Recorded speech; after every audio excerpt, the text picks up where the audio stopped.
This week, the Supreme Court decided to overturn Roe v. Wade and return it to the states. Also this week, there were 2 hearings for the January 6th committee. What has been determined? Here are my thoughts on these matters. Also this week, the beer of the week will be judged and drank live on this podcast. These are not just any current events. These are this week's current events on tap with your host, Alex Kirsch.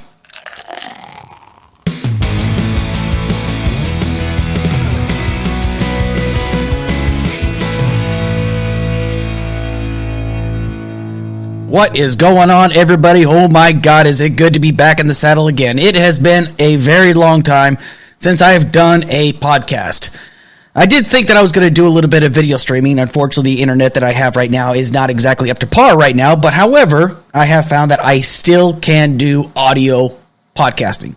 So I've been thinking about going back into podcasting for quite some time. So this has been quite a hiatus, but it's going to be a little bit rusty, but you know what? I'm just going to get better as things go on. And I finally decided, why don't I just do 2 things that I'm really passionate about? Talking about beer and talking about like what's going on current events wise. And I tell you, this week it's a real doozy of a week for me to talk about what's going on in the world, specifically going on here in the United States of America, supposedly the greatest country in the entire world, right? I mean, we are the greatest country still, aren't we?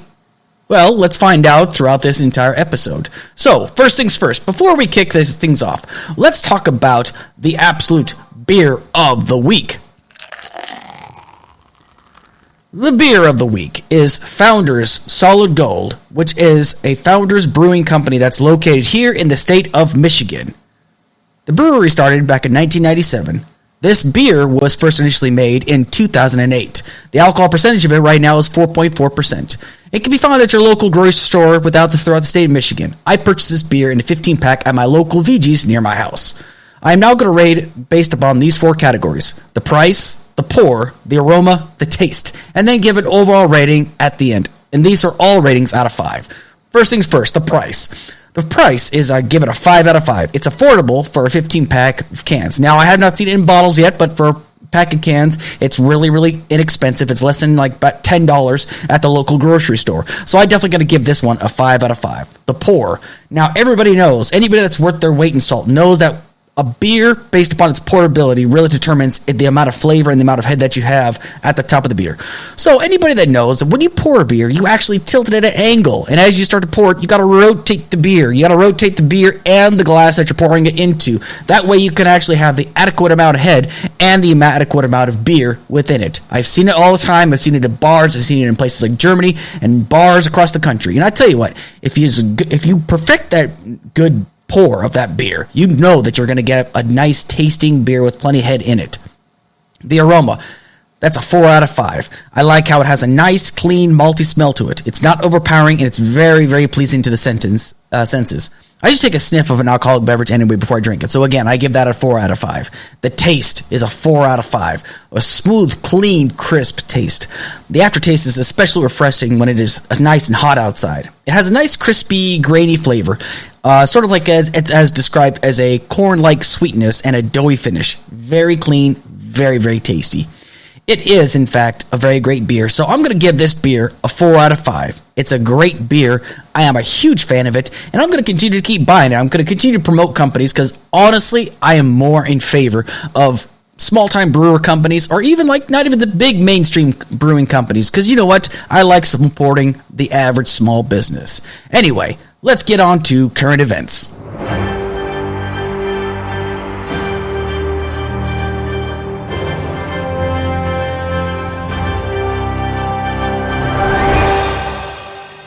So today, the Supreme Court decided to overturn Roe v. Wade. Now, what does that mean for us, the entire country? That means that they have essentially taken Roe v. Wade and passed it back down to the states. Now, I was having a little bit of having it out with some people on Facebook in regards to this. Some of the conversations were fine. Some of them were less than pleasant. I'll put it like this. There are people out there that think it's perfectly fine and dandy that Roe v. Wade gets passed down to the states. Because you know what? They say, you know what? A state should have a right to determine what goes on in its own personal state. Oh, really? I seem to recall there was a guy that by the name of, what was his name? George Wallace. George Wallace believed in having segregation now, segregation forever, back in Alabama in the 1950s. But I suppose that's perfectly fine and dandy. Why? Because that's states' rights, isn't it? It is states' rights, so therefore we should have allowed that to happen. Oh, but let me continue on. There was also a time where it was completely unacceptable for gay people to get married. Oh, the humanity, consenting adults being allowed to get married because you say, oh, it's because I read it out of the frickin' Bible, which I call bullshit on, okay? Oh, and there was also a time when it was actually illegal in the United States, in certain parts of the states, for interracial couples to get married. You know, it just seems as though it's states' rights. We should just let the states have these rights. This is bullshit, honestly. And you know what? Yes, this is going to be an explicit episode. Why? Because I am absolutely furious by this. I am furious by the idea. Now, it is true. Maybe I'm not always the best person to talk to when it comes down and share my opinion when it comes down to the defense of a woman's right to choose, but I stand by my convictions in this regard. And if people think that, oh yes, I'm celebrating the death of dead babies, I am not celebrating the death of dead babies. That has nothing to do with it. The simple thing is there's a reason as to why I believe a woman should always be left to a right to choose. At the end of the day, I am a man. I have zero say in what a woman does with her body. And people say, oh, but it's not her body. It's the baby's body. Excuse me, moron. If that mother dies, does that mean the baby's going to live? Of course not. There's a good chance that baby will die as well. Wait a second. Let's remember something else. Does the baby kind of have somewhat the mother's DNA? If the mother is fed, doesn't the baby get fed too? If the baby dies, doesn't that put the mother at risk? So what does that make? It makes her frickin' body at the end of the day. We're not the ones carrying it.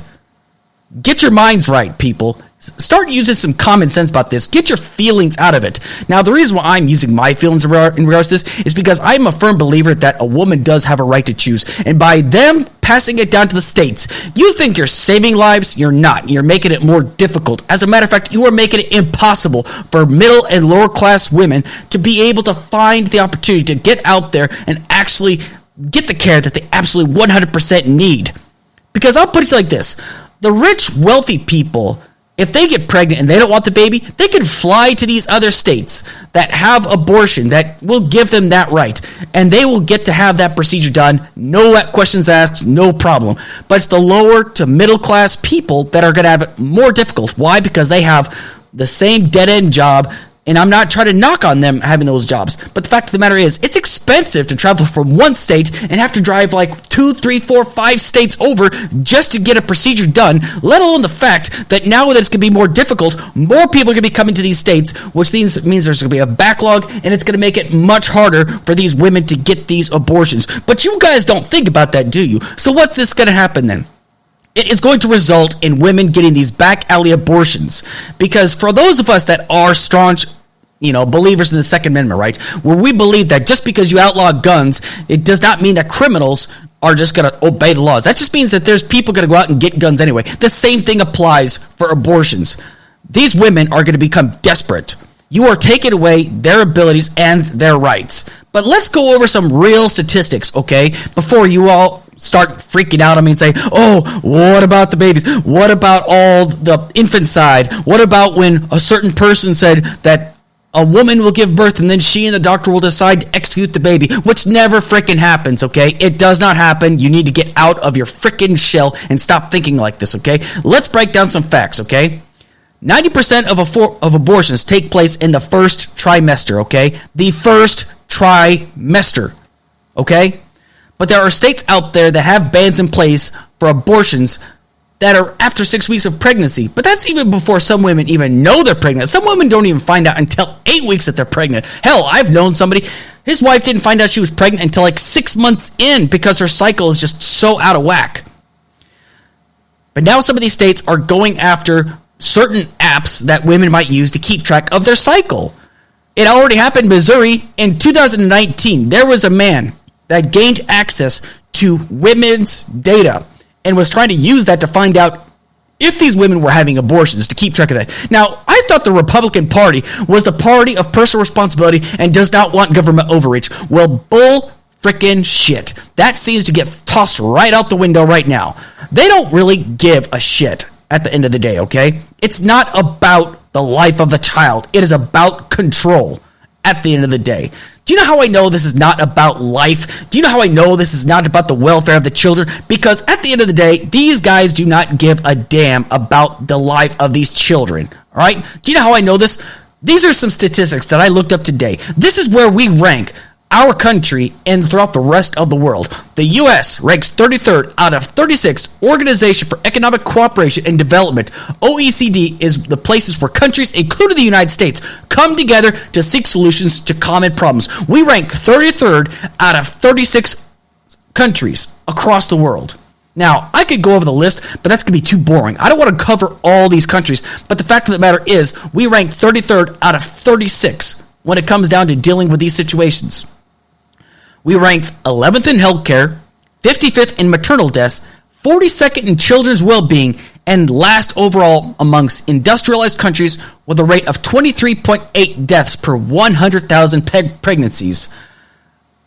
If they cared about life, we would not be so far behind the rest of the developed world in these categories.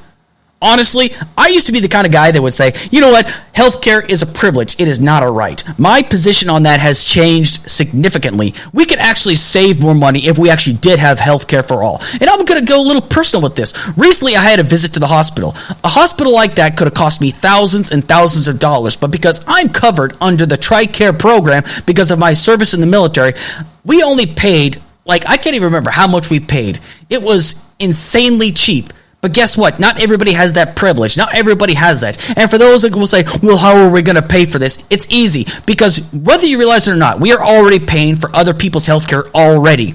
We are paying for the health care for our elected officials. We are paying for the health care for members of the military, whether you like it or agree with it or not. We are paying for the health care of other people that we don't even really want to take care of. There are people out there, if they are uninsured, we still have to pay for the ambulance ride. We still have to find a way to pay for all of their medical treatment because they sure as hell can't afford it.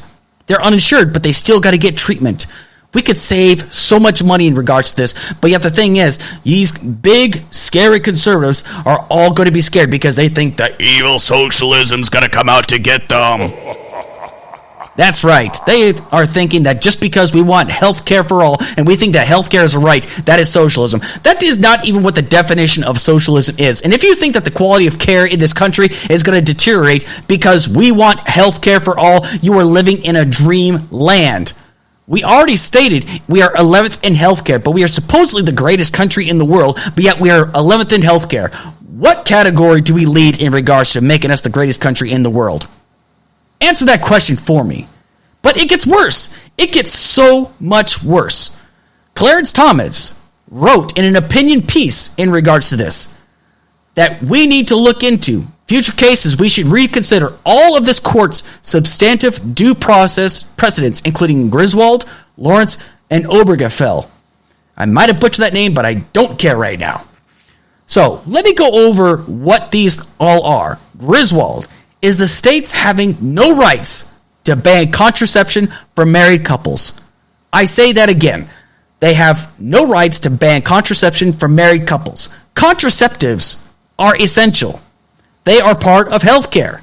But yet he wants to now go after contraceptions.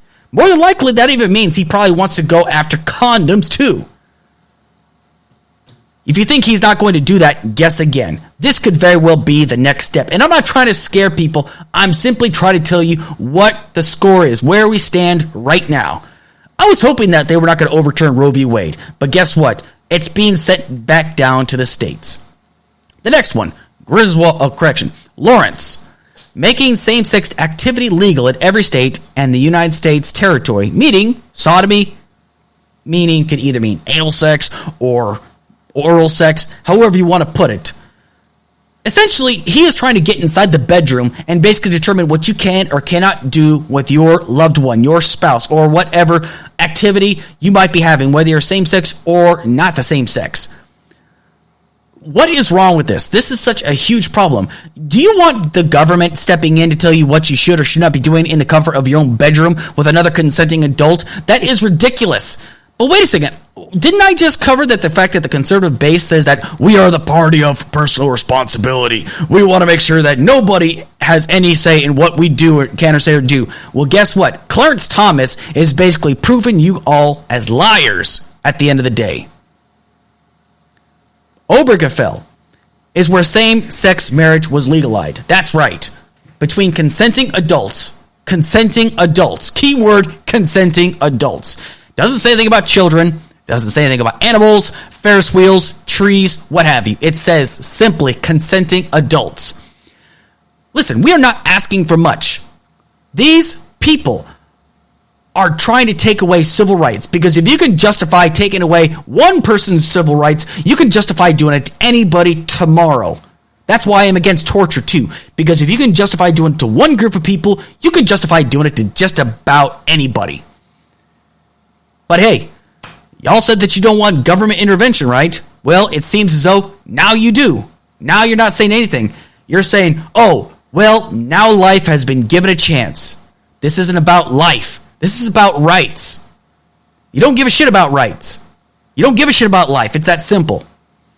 And for anybody that's going to say, oh, well, wait a second. What about when COVID came down the pipe? What about my rights then? First things first, okay? Let's just cut down to brass taxes, okay? COVID was highly, highly infectious and contagious. I don't even know if we've passed the 1 million death mark in the 2 years that COVID's been around, but that shit was insanely contagious. People were just dying by the thousands. And yet you're saying, oh, well, what about my body, my choice in this regard? Okay, listen, if you get sick and you pass that on to somebody else because you're too stubborn, all right, that's entirely on you. But if Mary Sue is going to get an abortion, Mary Jane up the road, who's 9 months pregnant, is not going to miscarry because she's getting an abortion. The two are completely different. Both an abortion and getting a vaccine, they are both medical procedures. If you have a concern about what COVID might do to your body, that's between you and your doctor. And what an abortion does, that is between a woman and her doctor. It has absolutely nothing to do with you. Nothing. Zip. Zilch. So frickin' drop it already. But you're not going to. Why? Because you're going to look at this as a frickin' victory. Until your rights are actually put on blast. Until your rights are actually put to the test, where you are told what you can or cannot do with your body. But you're going to still complain about, oh, COVID, oh, because vaccines, I don't want to get immunocompromised, because I listen to a bunch of conspiracy theories, tinfoil hat wearing fools with QAnon tell me what I should or should not be doing with my body instead of listening to real health experts. It's that simple. It is completely moronic. But you want to invoke your rights over what another woman does with her body. Shame on all of you. Shame on all of you that allowed this to happen. Shame on all of you that say that you have the right to tell a woman what she can or cannot do with her body. It is that simple. And if you've got a problem with what I have to say, guess what? You can confront me about this topic any day of the week. Anytime. I am not scared to come on this topic. I've been on a debate on platforms, on YouTube and Twitch, and guess what? I'm willing to do it again. Even if I don't put on the best performance, I'm still willing to get out there and defend a woman's right to choose. Because guess what? When I defend a woman's right to choose, it is nothing compared to those that face the insurmountable hatred, the amount of hatred that they feel on a day-to-day basis, and the alienation that the conservative base gives these women. But guess what, conservatives, especially conservative women that are pro-life, just think about the time that you might have to get an abortion.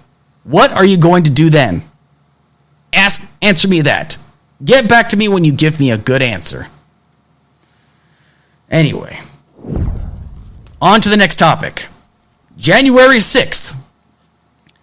I have been paying attention to what's been going on with January 6th, and I can honestly say the more evidence that comes out, the more it makes me wonder, how the hell could anybody say that the election was stolen when there is little to no proof or evidence backing any of that up? What, you guys watched a fraudumentary by Dinesh D'Souza douchebag who actually is buying everybody and is actually... He's making you all into suckers, for crying out loud, just like that dipshit Donald Trump. He is continuing to tell you that the election was stolen from him when there is no proof or evidence whatsoever backing that up. But guess what? The evidence is coming out that not only was the election not stolen from Donald Trump, but that there was no proof to show that it was stolen, and let alone the fact that he was trying to incite an insurrection on January 6th of 2021. Now, you can say, well, wait a second, what about the summer riots of 2020? Well, guess what? I spoke out against the summer riots of 2020, and I always stated that if it's a peaceful protest, you're not going to hear a peep out of me. but I will take a peaceful protest over a violent riot any day of the week. But I'll tell you what happened on January 6th. On January 6th, a bunch of Trump loyalist cultists went to our nation's capital looking for Mike Pence, looking for Nancy Pelosi, looking for AOC, Chuck Schumer, everybody. They were going to come and cause physical harm to them. There's video evidence proving that. But did Donald Trump do any checkups? Did he bother to check on the welfare of his vice president, Mike Pence? No, he did not. Why? Because he did not give a damn about Mike Pence. He wanted Mike Pence to choose Donald Trump over the Constitution and the rest of this country, which is bullshit. Theodore Roosevelt once said, patriotism means putting your faith and your love behind the country, not the president or any elected official. It is that simple. But the conservatives didn't say any of that last election. They didn't say anything about that. Now, there are some conservatives out there that were very critical of Trump, which is fine. But there are still some conservatives out there that just love and lap up everything that Trump says. I call them MAGA birds. Why? Because they just parrot, MAGA, make America great again. That's exactly what they are. They are fucking MAGA birds. It's so upsetting because Trump and Giuliani riled this crowd up. Trump said, we are going to go down to the Capitol and I will walk with you. Oh, by the way, psst, hey, he didn't walk with you. Why? Because he's a fucking coward. That's why. He didn't walk with you. He just wanted you to do his bidding. That's exactly the kind of person that Donald Trump is. He will make you go do something else, and he doesn't have the balls to do it himself. Giuliani said, trial by combat. What else did you think was going to happen? You could see the insane zealotry of these people as they went down to the Capitol to essentially just say, yes, we are going to come out there and look for Nancy Pelosi. We're coming for you, Mike Pence. You don't even have to like your elected officials for this to happen, and you have to be outraged that these people were causing so much, distrust. Rudy Giuliani was quoted as saying, we don't have evidence, but we have a lot of theories. That is a joke. The fact that an insurrection was caused off of theories, but no evidence. What kind of crap is this? What kind of a society do we live in if people are just going to act on theories, but no evidence? You could be mad about what happened in the summer 2020 riots, and you could also be mad about what happened January 6th. It is that simple. And here's the amazing part. After the 2020 election, in Gettysburg, Pennsylvania, Rudy Giuliani, Jenna Ellis, had a committee meeting with Senator Doug Mastriano of Pennsylvania with a bunch of other Trump loyalists. They sat there and talked about it. Rudy Giuliani was so sure that he had all the evidence lined up that 8,000 dead people voted in the election in 2020, which has been debunked multiple times over. This committee has proven that's wrong. They've proven it's bullshit, but Rudy Giuliani still stood up there and lied. I just want to know, he's not willing to lie under oath about that, because he knows that he's going to get charged with perjury if he does that. But here's the amazing part, okay? Here is the amazing thing, because Senator Doug Mastriano blasted the media at the end of this hearing, right? Saying, the truth is out there. Mita, you should have found these witnesses. You should have done your job. You see them out there, do your job. Okay, what job is it exactly you want them to do, you political hack? A colonel, retired, Doug Mastriano, now a United States Senator. What kind of job do you want the media to do? Exactly. They have been doing your job. But you sure have been quiet during these hearings, haven't you? I guess that kind of truth isn't that important now, is it? Maybe it's because you need Donald Trump and he has you by the balls and you need his endorsement to win whatever election it is you are running in. That's probably what it is. That's probably why you've been so quiet. And I'm willing to bet that's exactly why so many of these conservative Trump loyalists have remained quiet throughout these hearings, because they know they need Trump's endorsement. Because they know if they go against Trump for any reason whatsoever, they're going to get primaried. Because look at how the conservative base is treating Liz Cheney right now. And I'm not even a fan of Liz Cheney, but the fact that she's trying to prove that Donald Trump was behind this insurrection, and she's trying to try so goddamn hard to prove why this was such a big deal for us to worry about, she is going to look at getting primaried right now. This is a frightening time for our country. There's no, make no mistake about it, people. It's the fact that there are so many people out there that put their loyalty behind one person instead of what the Constitution states. This is what we are facing right now. There are people in this country, there are people that voted in these hearings that are witnesses that say, I voted for Donald Trump. And I told him I am not going to go against the Constitution. There are people out there that are part of these hearings that they were asked, what would happen if Jeffrey Clark, who Trump wanted to make his attorney general, a guy that has never tried a criminal case, that has never done a criminal case, because he's an environmental attorney, okay? Let's just cut it down to brass taxes. This guy wasn't even a criminal defense lawyer or a prosecutor, but Trump wanted to make him the attorney general. A lot of these witnesses said, if he would have made him the attorney general, I would have resigned. That's how little faith these people had in what this moron that we had in office was trying to spread. Yeah, I said it. He is a moron. I call him dipshit for a reason. I call Trump dipshit for a reason. What's even more amazing is the fact that that president that we had called Brad Raffensperger of Georgia to say that he needed to find about 11,000 votes that did not exist. You know what happened to Brad Raffensperger and his family? They were threatened by these Trump cultists. Little to no denouncement by the Trump party, little to no denouncement by the Trump cultists and the rest of the loyalists. They just said, these guys got to do their jobs. These guys just have to do their jobs and prove the election was stolen. Bullshit. There are people here that have been threatened, they have been doxxed, they've had pizzas delivered to their house. Now, some of you might think, oh, well, pizzas is not a big deal. You know what? How frightening it is? If a pizza just showed up at your door and a note says, I now know where you live, that would be kind of frightening, wouldn't it? What the hell would you do? How would you react to a situation like that? I know how I'd react. I'd be mad as shit. But I'd also be worried because I spend some time out on the road, and I'd be worried about somebody coming by my house, threaten my family. That's what I'd be worrying about. This is why it is so dangerous. And this is the kind of country we live in right now. We are so jaded and so divided in this country. And it's completely absurd because the evidence is there. The evidence is here within this January 6th committee. It is just so blatantly obvious what is going on right now. And yet there are so many people turning a blind eye. Why is it so important for you to turn a blind eye to this? Why do you still hold on to this narrative that the election was stolen when you have no proof or evidence? What, you're going to expect me to watch 2,000 Mules? I'm not going to pay $19.99 to watch a fraudumentary. I want to watch that shit for free because I want to see exactly what the hell it is that is so compelling about this. And I'd like to know one other thing. If Dinesh D'Souza is so convinced that he has the smoking gun right now, why doesn't he take it before a judge? Because he knows he's going to get his ass laughed out of court. He realizes that he is full of shit, but he is only doing this because he owes dipshit Trump a favor. Because Trump gave this guy a presidential pardon. Yeah. Dinesh D'Souza was given a pardon, for those that are forgetting. This is an absolute embarrassment.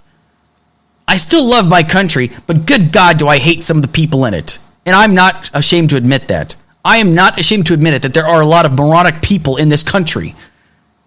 And it's absolutely just shocking how far we have fallen. And you know where this divide really started to take place? It started after the invasion of Iraq. That's when things really started to fall apart. Soon it became, if you're not with us, you're against us. That's where things really started to kick off.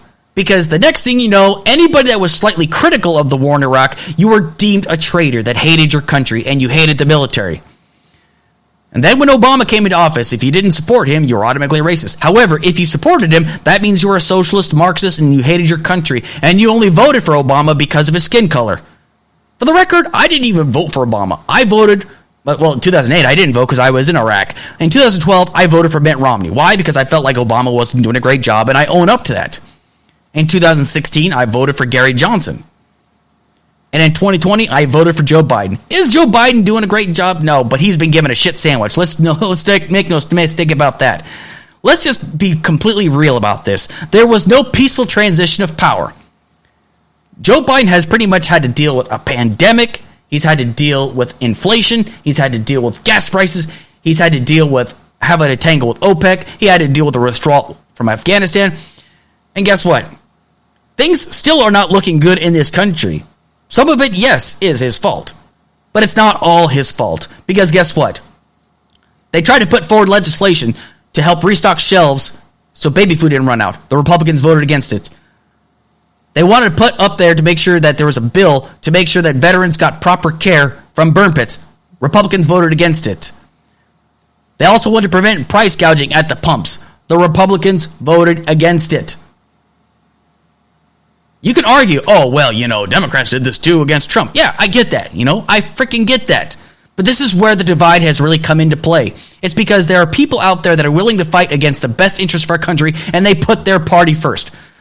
We should all be wanting what's best for this country, but guess what? We are not doing that. And these two topics I'm talking about tonight is proof enough. It is bullshit that we are consistently having to fight and do what is right by our country. I mean, it's completely ridiculous. It's absurd. Why is it that we are always so damned hard-headed about this? This is why we are laughed at by the rest of the developed world. Now, obviously, we're going to say, no, we're not laughed at, but guess what? I've had conversations with people from other countries. They're like, why is it you guys are so far behind the rest of the world? What makes your country so great? And honestly, it's hard for me to answer that question. You got people in Australia say, listen, we've got great health care. We've got great individual rights. We've got a great parliamentary system. And, I don't really care for the parliamentary system, but I hear the other side of the story. But it's just because we are so backwards in this country. It's because we are our own worst enemy. We cannot get out of our own way. This is true. Anybody that thinks that we are doing a great job in this country is only kidding themselves. We are not doing a great job right now. And who's responsible for that? Our elected officials are responsible, but at the end of the day, we are. There are people out there that are only voting strictly based upon party line. There are people out there that hate Mitch McConnell, but will still vote for Mitch McConnell. Why? Because he is a Republican. Not because they like him, because he's a Republican. There are people out there that are going to vote for Marjorie Taylor Greene, not because they like her, but because she is a Republican. She's a complete moron too, by the way. People are going to vote for Lauren Boebert, not because she's fantastic. For crying out loud, the woman is married to a sex offender. She ran a business that poisoned 80 of her customers with diarrhea with pork sliders. She's been arrested more times than Tupac Shakur was arrested, but yet people vote for her because she is a Republican, not because she's brilliant. I just don't understand it. I mean, I know I was only talking about two topics, but I'm just completely flabbergasted by the state in which our country is in. It is just completely mind-boggling. And, I've only got about 9 minutes left, but I'm just telling you all this, okay? And I'm telling you from the bottom of my heart. I am getting pushed further and further to the left with every single day I wake up. And it's not because I'm suddenly woke. It's because I look at what's going on right now, and it's like, guess what? The progressive idea makes more sense. If you don't believe me, think about it. It was progressivism that freed the slaves. It was progressivism that guaranteed women's right to vote. It was progressivism that ensured the Civil Rights Act passed. It all makes sense to me. This is completely inarguable. I mean, what more can I really say about this? What do you want me to do? Can someone sell me on the Republican ticket? Why is the Republican ticket so damned appealing to some of you? Why is being a conservative so damn appealing? If you would sell it to me, fine. I may not do it, but if you can give me a good damn reason as to why. I mean, I really don't know what more I can say about this. But the one thing I can definitely say is listen, for those that are listening to this podcast, okay, the one thing you can do is make sure that you are registered to vote in your district. Make sure you are registered to vote. Do your research on who your elected officials are. Don't just assume that they are good people based upon their party lines. Do the damned research. Take part in town halls. Study their campaigns. Be a part of some sort of a platform. I'm doing my part, but the thing is, I'm only home every so often, so I can't do as much as I'd like to. But that's why I'm back doing podcasting. That's why I'm trying to build a presence once again, to get my voice out there, to spread the awareness and give you my points of view on this. Now, a lot of this might have been my opinion, but I read to you exactly from the horse's mouth as to where we stand right now as a country in regards to January 6th and in regards to Roe v. Wade getting overturned. I mean, I could talk about this until I'm blue in the face, but the fact of the matter is, you've got to do your research. Do your research if you don't believe me. Look into everything that I've said this evening. And if you think I'm just full of shit, tell Tell me I'm full of shit. Tell me I'm crazy. Tell me that I have no idea what I'm talking about and I'm letting my emotions get in the way of that, okay? Fine. I'll accept that. But you know what? I am letting the justices speak for themselves. I am letting the facts speak for themselves. I am not just going purely off emotions, but I am very hot and heavy about this, and I'm going to continue to spread my message and continue to talk about why it's so important that we spread this awareness. This is where we sit as a country right now. So I ask you again, are we still the greatest country in the world?